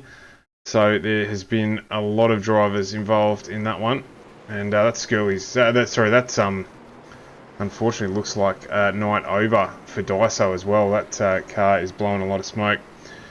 So let's go back here and have a look on board with Brenton West. So, yeah, the seas parted for Brenton West there. So watch this one. Oof. He gets a little bit of a tap from Mitchell West as well, just in the back. So just a little bit of damage in the back, but the front is pretty much unscathed. So that car is looking pretty good. Stevie Williams as well, getting through that one relatively unscathed. So he's managed to slide his way up there. So Stevie done a lot of damage to the back of that car, but relatively unscathed. Nathan Rollock making his way through there too. So Nathan Rollock up there in P3 at the moment with about 3/4 of a car left. And Matty Hunter as well. I'm up in P4 with a relatively clean looking car. Yes. Don't look at the back, but from the front it looks pretty good. Noddy Tompkins as well. We heard from we heard from their teammate Matty Raymond talking about how all their teammates got caught up in that incident early on and were having trouble. Well, they all managed to get their way up there, and of course the man himself, Mr. Sheen, Clean. has Polished. Yeah, there are a few little marbles on the nose of that car. Brand new. Brand spanking new. Factory basically factory made. That is something else. And you know what, as well, Dave Douglas there, even though he was heavily involved in that, unfortunately bystander, he's only got a very, very small amount of damage on that too. So he got out of that a little bit lightly. Obviously, plenty of runoff here at Talladega, and it looks like it might have just worked to his favour. So he's back up into 9th position. But we'll just quickly have a look back here. Matty Hunter, what a run for him. And Trev called it early on. Trev Micklemore in the chat said that Brenton West was going to be the one for the win. So we've got 9 to go here. We're going to have 7 I think 7 to go. Yeah, should be 7 to go by the time the lights go out on the pace car. And you'd have to say, I reckon we're going to be looking at a really close, probably 3 or 4 way across the line finish here. It's going to be really close here. It's going to be hard to call. Guys to watch out for. Hamish Gallagher. Hamish Gallagher, we've not spoken about Hamish Gallagher all night long. That car is pristine at the moment. He's just ahead of Matty Raymond. Danny G, of course, the last lap wonder kid. Das Wunderkid. Das Wunderkid. Yeah, we saw what he can do on the last lap, and he did a great job of getting through in the Cup Series last time out to make his way from 5th position up into 3rd position out of nowhere. So fantastic stuff from him. So there are a few drivers there that could be making their way up. There are a couple of cars with some serious damage up the front. As I say, Nathan Rollock missing the whole front end of that car. Noddy Tompkin missing the bonnet of that car. So Hamish Gallagher is going to be in a relatively decent position, as well as Matty Ray. So and Danny G, of course. Always watch out for Dave Douglas. He is going to be quick. JCW is going to be looking for some redemption. He's going to want to try and work his way back up there. We saw him get knocked out earlier on and going sort of out of position. But he's now sort of within grasp of catching up to those guys. So this could be really interesting. The biggest one to lose out in that one was Josh Micklemore. Not a huge amount of damage to that car. He's come into pit lane and got some repairs done, so he could be looking good to the end of this race. As I say, 7 laps remaining here tonight for Talladega, and it is going to be Brenton West leading away in the number 113 Panther watermelon-esque liveried car. But we've seen Brenton West just have some fantastic races and fantastic finishes all season long. Could this be his chance for breaking the duck and getting that first victory? Or will we see the 98 of Stevie Dubb get a win tonight? Series 1 champion, of course, earlier this year. That would be some sweet stuff for Stevie Dubb, of course. And Matty Ray is going to be pretty chuffed if he can finish within the top 5 tonight, because that's going to be really good news for his championship, especially if he can finish ahead of Hamish Gallagher. Yeah, absolutely. And Stevie Dubb, we haven't seen him up in the booth for a little while. He was a regular quite some time, so he'll be happy, as you said, if he can get this one across the line. Let us know in the chat who you think is going to take this one out. There's plenty of contenders as the pace car drops down to the yellow line under control of Brenton West here. When's he going to go? Just holding on. Of course, you've got to wait a little bit of time here. You can't go too quickly. Don't go too early. Because that start-finish line is a long way around, so just about halfway now, and it's just going to be dropping to green very shortly, and we will be going green here for Talladega for Wednesday Night Thunder, the Xfinity Series here on FGM eCast. Good start for Brenton West and Stevie Dubb. Rollock actually getting a good start despite missing most of the front end of that car. Matty Hunter as well up there. Look at Hamish Gallagher putting pressure on Matty Hunter already. You can see the SRM boys moving their way up to let their teammate pass. They're going to go 3 wide just to help their teammate Matty Ray get underneath them. Matty Ray getting a good charge right now, getting up to the back of Brenton West. Matty Ray on an absolute charge. There it is. Tompkins just get loose, but manages to save it, so we're not going to get a caution flag out. Good job from that one, saving that one. Stevie Dubb getting a good run on the outside with Matty Hunter on his back with Hamish Gallagher there. Brenton West in the lead at the moment. Matty Hunter on the outside. You can see the Mitch Motorsport cars are linking up with each other now. It's the Mitch cars of Gallagher Danny G and Josh Micklemore, they're going to link up with each other as well. So this could be an interesting one. Mitch Motorsport might be able to link up and get a really good result here now. 6 laps remaining. This is going to be a classic finish. You just got the feeling it's not over yet. You get that feeling we might see one more caution at least. Brenton West still in the lead, but Stevie Dub getting a good push out the corner at the moment, with Matt Hunter just behind him. And you can see those Mitch cars trying to work their way up, but Michael Skurlock is really trying to block him from having that happen. Skurley is trying to be the fly in the ointment for that one, but can't quite stick it out. He's dropped to the low line behind Nathan Rolock there. So Matt Skurley has just dropped to that low line for the moment, keeping his nose clean. The Mitch boys are working it up 3 wide of the high line, so it's 3 wide of the top line. Stevie Dub's seen it. He's trying to link up to the top there, trying to break it up there. You can see Matt Hunter trying to get up there as well to stop them from breaking away. Meanwhile, Dave Douglas is on a bit of a charge with Matty Raymond at the front as they're going to cross the line. 5 laps remaining. Dave Douglas has gone up to the high line to get in front of Stevie Dub. Still Brenton West in the lead. Matty Raymond in second. They're going to go 3 wide across the line. You can see Matty Ray jumping up to the high line to try and get past Brenton West. He's going to get it done here by the looks of it. Brenton West hung out to dry a little bit on that low line. He's got Nathan Rolock just behind him. Matty Ray and Dave Douglas pushing each other along with Stevie Dub there. Matt Hunter in the middle there. They're 3 wide. They're getting a bit waddly. Watch out for the Mitch Motorsport cars as they are on that high line at the moment. You can see Josh Micklemore getting a bit of a push from Hamish Gallagher. Dave Douglas drops to the inside line. Matty Ray sees that and drops in there with him. It's an unbelievably close run to the finish here. Mitch Motorsport boys are coming on the outside line. They're working together there. You can see that Josh Micklemore, Hamish Gallagher pushing one another along. And Matty Hunter now has dropped down into the low line. He's taken over from Nathan Rolock there. Michael Skurlock gets held out to dry as he's in the middle lane now. Where can he go? Can he get up onto the back of Stevie Dub? The Mitch boys try to join in, but Skurley cancels the plans and says, "You're not invited to this party, fellas. We're going to have our run in the midline." And I can tell you there, you can see Stevie Dub getting up high in that line, just cutting him off a little bit there, but he's working. Skurley, we're 4 wide. We're 4 wide again. Skurley trying to make his way through. He wants to get up behind into this lead pack if he can, and he's going to do it. He's going to join in. So this is anybody's race with 4 to go. Matty Raymond. He's got Dave Douglas behind him trying to work with Brenton West and Matty Hunter in the midline. Skurley now was going to be in command of that top line. He hasn't quite moved up there. He is holding off as he gets there now with Stevie Dub. So we're 3 wide again. The Mitch boys trying that midline now, seeing if that works for them as we've got 4 to go. It's about to be 3 to go here at Talladega. Important for those drivers to work together to keep those Mitch cars behind him. If those Mitch cars can break away, they will get this race won. But Brenton West is back in the lead. He's going to try and drop down in front of Matty Ray, I would say, at some stage, or will he drop up in front of Skurlock? He can't quite make it. Matty Ray gets a really good drive off the corner. Dave Douglas just pushing him along at the moment.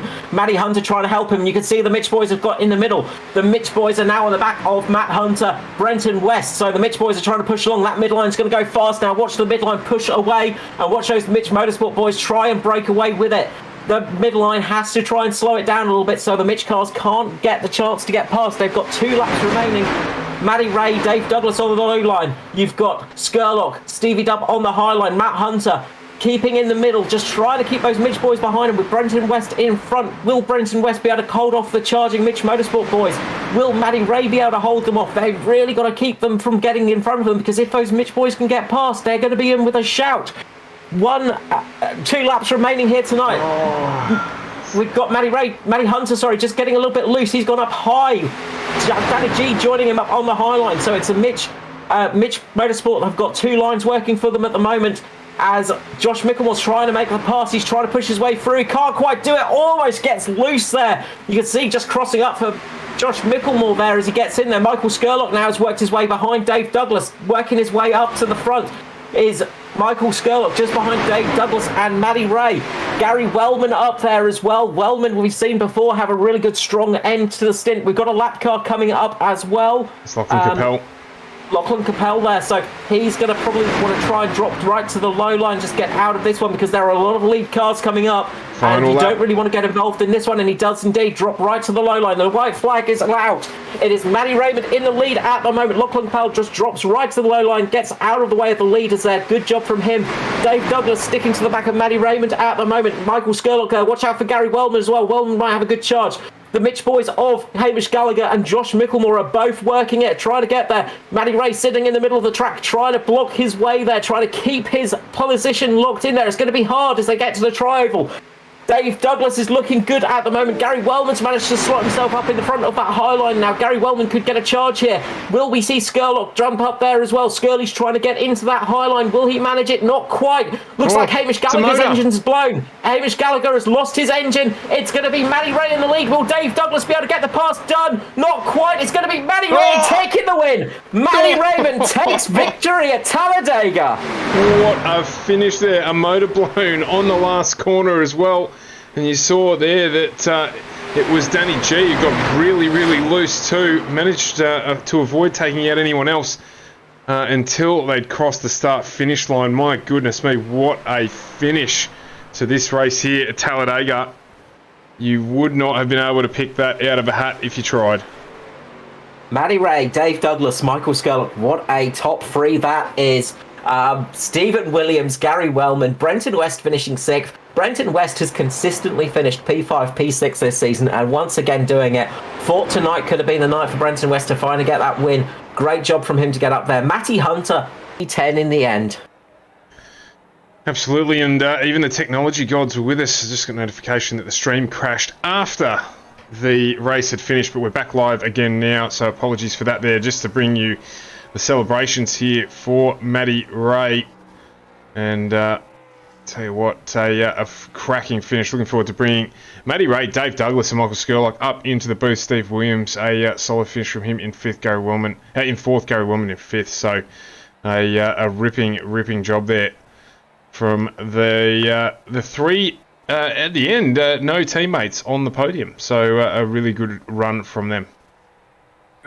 No teammates and 2 solo drivers. That says a lot. Both Dave Douglas and Michael Skurlock, both solo entrants out there. Of course, Mickey Skurlock has got his BMX bandits around him, but Dave Douglas and Michael Skurlock, neither of them in teams, just running out there solo, and both managing to get up there for the top 3 positions. But Matty Ray for SRM taking out that victory. That is the finish you want for tonight.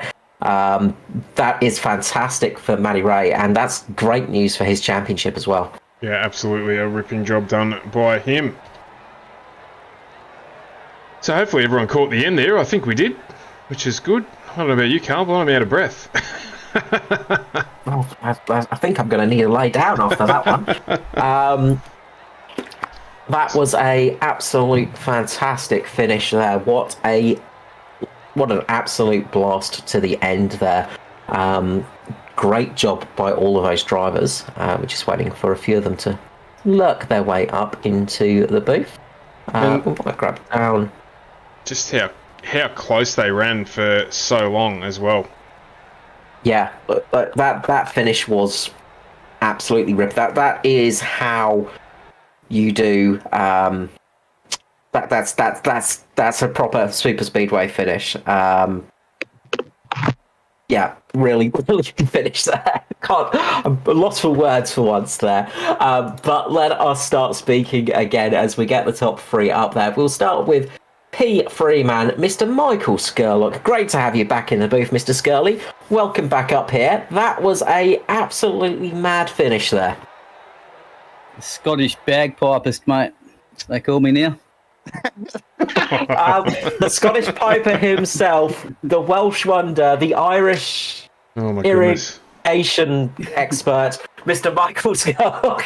The Irish irrigation expert. Yeah, that was a chaotic race for me, mate. I had a few sort of games within a game going on there. Early on, the VR went out, so I was having to drive through. I don't know if you ever had the VR go out, but it's still on the screen, so it's like you got the VR up on top of your head now, and you're trying to peer down on your screen, little laptop-sized thing, trying to see what's going on. So that happened halfway through, and then I had a cat trying to get out the door, so I was trying to angle myself out as I was in battles, trying to lean out to get the doorknob, could never get there, and then it started hitting buttons on the keyboard and all sorts, mate. So that's like an eventful race, really. I mean, yeah, there were a few incidents as well there too. As well, you got it caught up in on the track, and it wasn't just off the track as well. There was plenty of action on the track as well. Cats, VR, and accidents tonight. You had all three of them happen, and you still managed to finish in P3 somehow. Yeah, I sort of got lucky with the way that the accidents went. I think I was involved in a couple of them, but just sort of light ping pongs, mate, grazes off people, and these cars don't seem to absorb the damage as badly. So like it doesn't. When you get it fixed, they seem to do a better job of buffing it out, mate. So I went and pitted that last time, and I think that's what did it. I reckon. I mean, we couldn't have got any better. I was going to say if Davo fixed his car, he could have got better, but we got as far up as we needed to be right there. So that's all we needed. Oh, look, it is all you needed. And I got to ask you, it looked like you were battling pretty hard those last few laps to try and keep the Mitch Motorsport train behind you as well. Oh, yeah. Yeah, maybe. Just going, mate, just driving forward. Scared of the dawn, it's told. Yeah, like I said, I couldn't have the option of knowing where anything was because I was just peering down the eye of a needle, mate, looking at the front of me. I don't know, mirror. I had no, couldn't tell who was next to me because all that stuff was for VR. Like I can look around and find that stuff. The screen gets locked in and I can't see anything. So I was just staying behind Dave. That's all I was doing at the end there. Dave was your guide dog then. So yeah, exactly. Yeah. That's it. Dave did a great job of leading you through the Follow pack. the Snell, mate. You hooked yourself up to his casting couch and just got along there nicely. Look, congratulations on P3, mate. The usual thing of shout out and love to anyone you'd like to say to us tonight. Yeah, just the Banditos. It's very rare that we get a couple of bandits in the booth. Mirko almost made it. Got over halfway, so we're giving him a plug for that. It's good for him. And well done to Matty. It's good to see him get a win. I wanted Norman to win because I think that'd make his day, but that last wreck took him out. But Yeah, Norman needs to win. yeah, I would have liked to see him get that win. But yeah, third position's good. I'm happy. And thanks to you boys for putting it on. And ANZCAR, obviously. And yeah, everyone that comes down and races. Thank you. You're always welcome. Thank you so much. The Scottish bagpipe man himself, the Welsh wonder, the Irish interrogator, Mr. Michael Skerlock. We will catch you again at some stage soon. Next up, we will jump to second place man, the big double D, Dave Douglas. Congratulations on P2, mate. Hey, boys. Hey. Don't tell me you're surprised. Don't tell me you're surprised. It's about time you were back up here in the booth, mate. It's been a while. Yeah, we wonder what took so mate. long. Oh, I just need to get to the bread and butter, mate. This is too easy for me, mate. So, pretty decent race for you. I mean, you didn't make the most positions out of the race, and the guy in front of you did that. I thought he did, eh? Yeah, you can't claim that victory either. So you came second twice tonight. So beaten twice by Matty Ray. That's not a bad thing to have happen to you. No, definitely not. If you're going to be beaten, at least it's a Matty Raymond. Oh, that just gets you back for Daytona, mate. Beat me by nothing, literally. Yeah, I beat you by nothing, mate. Yeah. Super speedways, they seem to be something special happens at super speedways with Dave Douglas, and we saw it once again tonight. Yeah, look, I just did the usual game, just hanging around at the back there, just like slow, no idea what's going on, just pumping around, avoiding all the wrecks and all the spastics and whatnot going on out there, and got in one of them. I thought, it's all over with 8 to go. I got in the one with Norman. I did a 360, kept going. I thought, I'll just drive it, whatever I got. And then turned out to be half all right, and it got in behind Matty there, and then my decision was made pretty early. Matty, I've used him as a sacrificial lamb once before at a restricted plate track, so I just used him up. Yeah, it was here, wasn't it? It was Talladega, so mate, I owe you one. That's the debt paid, mate. I forgot about that. Cheers, mate. Yeah, that's all right, mate.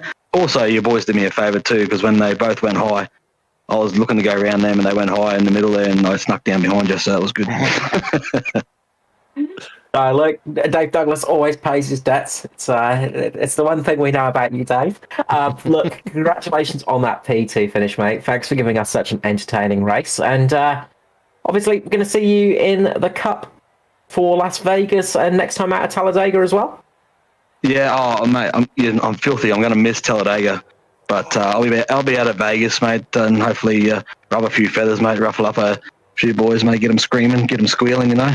But world's best pusher, baby.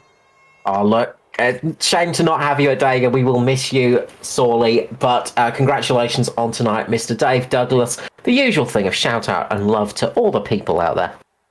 Just a shout out to obviously FGM mega. These boys are always mega, putting on a great show, splitting screens, showing replays, all the jazz, mate. They're the best in the business. Shout out to Skirley for doing as he was told there at the end, because he was running around up the top there, and I said, mate, I need you to get behind me, and he did that. So that's I'm going to put it on Skirley there, but also shout out to the Bandits as of course in ANZCAR. Absolutely, and now you can put on your resume Guide Dog as well. Oh yeah, I'll chuck it on there, mate. Definitely going on. I think, Carl, based on your description there, mate, he's going to have to change his name to Dave the Lannister Douglas.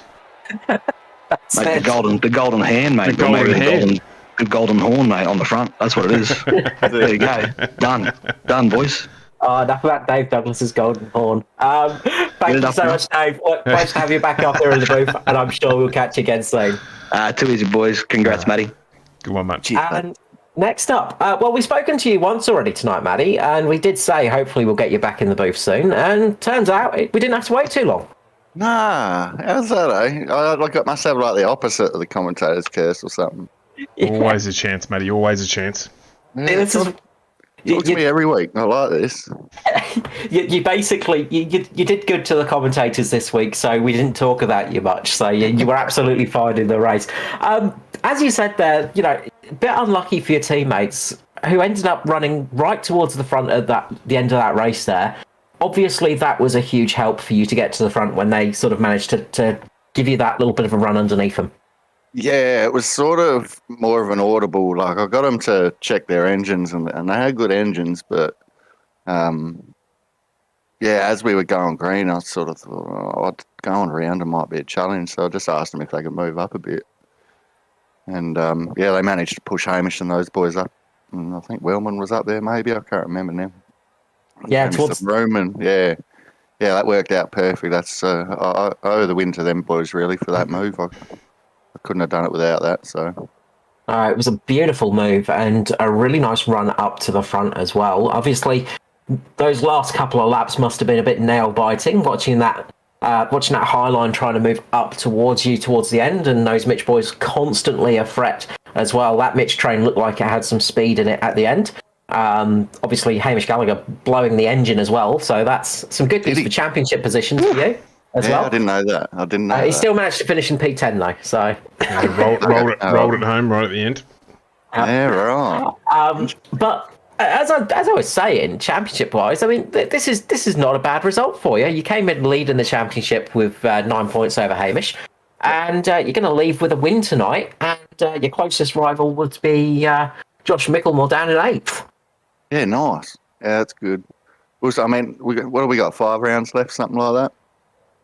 So there's still plenty of time for them boys to catch me, that's for sure. But no, it was really good tonight. I saw Westy coming up in that high line, and I saw the Mitch train behind him. Oh god, he could have won it. He should have dropped down. He could have won it. He didn't. Could have. Yeah. I was waiting for him to chop me off, but that's because we had 2 on the bottom. Yeah, I really thought, maybe the high line's quicker. Like I thought, I'm in trouble here. It's only a matter. Got to say, it's only a matter of time before Brenton West gets a win. He has been very quick and consistent in his P4, P5, and P6 positions pretty much all year round for him. As I said, closest championship contender is actually Brenton West, who finished in P6 for you. So it's close up there for the top for you guys. But it's been a good season so far for you, and obviously getting a win here is going to be. It's going to be a sweet one for you, but as you said, there is a long season to go. Obviously, you tend to be quite consistent and capable of keeping it clean, and as we may have mentioned in the race, that car barely looked to have a dent on it. Yeah, I think there was one moment where Noddy might have just tapped me in the rear end on that first yellow or second yellow. But there was nearly every wreck I nearly got involved in. It was so close a few times, so... What is your secret of not getting involved in wrecks? I don't know, practice at it, I guess. I don't know. Avoid the spastics. Yeah, no, just lots of official racing, I guess. I don't know. No, I just, as soon as I see something happen, I lift, and then when I do break, I don't slam them on so the bloke behind me has a chance at least to react. But yeah, it just works out most of the time, and awareness, I think, finds a Mirror driving. Yeah, knowing who's near you and who you're with makes a big difference. Very much so. And again, another race from the back to the front for you. It seems if you try and qualify, things tend to go wrong for you. Oh, no way. Yeah. Yeah, that's it. So obviously, not qualifying is key for you. Yeah, 35 positions gained. Yeah, it's not a bad one. Yeah. So where did I start? 36, did I? Yeah, you started behind Dave Douglas. Yeah. Yeah, so yeah, Dave Douglas almost got the most positions. You're by one. Yeah. Oh, I feel bad now. Look, congratulations again, Matty Ray. Look, thank you so much for jumping up in the booth as well earlier on. And of course, big thank you, congrats to the team as well, and congratulations to yourself. And the usual thing of shout out and love to sponsors and everybody in general. Yeah, cheers, buddy. You guys, of course, FGM ANZCAR for putting on the broadcast. Like Dave said, you guys put on an awesome show, especially since the upgrade. It's wicked now. And yeah, ANZCAR, all the admin there. The usual sponsor list, we got all the boys at SRM. Some of them lucky buggers are at Laguna Seca at the moment, so shout out to them boys. Yeah, lucky buggers. Yeah, they managed that. Oh, a few of them live over there. Oh, right. Oh, well, that helps. And yeah, the usual sponsor list. Scotty down at McLean Mechanical. We got Johnny Larber at Mobile Breaker Mechanical Repairs. Mate of Auckland, KL Crash, mate Zachy at Zactastic Modding for cutting up my logos and trimming all that stuff up, and yeah, I reckon that's about it. Oh, Eric down at Silver Star Service and Restos as well. You always need to have that list printed out ready on the wall just in case, don't you? Yeah, I'm going to stick it to my monitor or something. Yeah, just remember, don't stick it to the monitor that you're actually using to race, because that can be a little bit awkward. Look, congratulations again. Well done, and look, we'll hopefully get you back in the booth soon, mate. Cheers, boys. Ta. Thank you. Stuart, that was one heck of a finish. Oh, yeah, 6 minutes, or 6 laps. It's not even 6 minutes. 6 laps at the end there, just non-stop. The Mitch boys just trying to play out their strategy as well, which was great to watch. Plenty of respect given. Lots of racing room in a really tight scenario. I know that sounds contradictory, but when people watch back the replay, they'll see it. And yeah, fantastic, absolutely fantastic there from everybody involved. Another ripping finish, mate. We're just having them roll one after the other at the moment with across all of the ANZCAR series. Just these really close finishes, fantastic qualifying. It's a really, really good thing to see. And albeit we had a few cautions, of course, but you're going to get that on the super speedways. There's no question about it. But still some really, really good racing at the end there, and 16 cars finishing on the lead lap. Really good turnout tonight as well. We had 37 on track to start the race, so can't really ask for much more, but you actually can, because tomorrow night we are back, and we're back with the chase.